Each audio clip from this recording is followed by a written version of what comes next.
Assalomu alaykum. Va Keling, alaykum keling assalom, aka. yaxshimisiz? Keling, nechta bering aka? Issiqmi noningiz? 4 ta bering. Xos tandirdan chiqqan aka. Mana issiqqina tandirdan. Eng yaxshilari, tanlanganlari. Nima dedingiz? Issiqqina tandirdan chiqqan. Yo'q, undan keyin.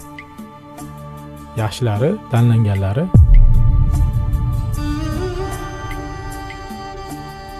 Yana bitta qaytaring.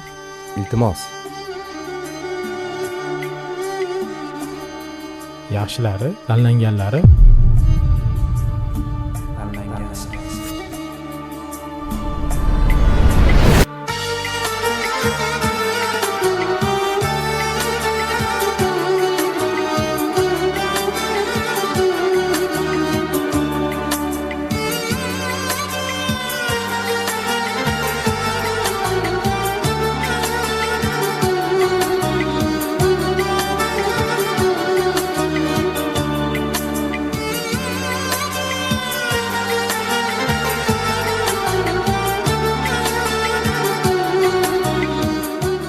Yaxshi.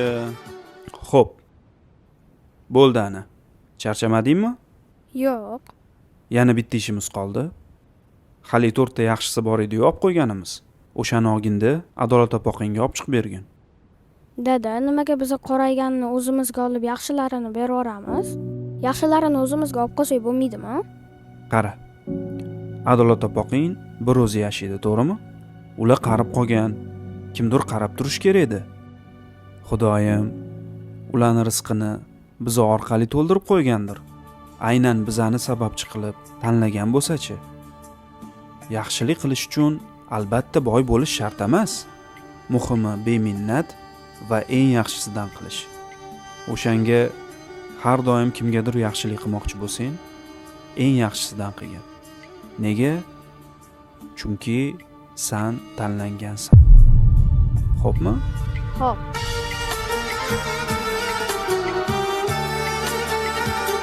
Sizdan 20 ming. Aka. Sizdan 20 ming.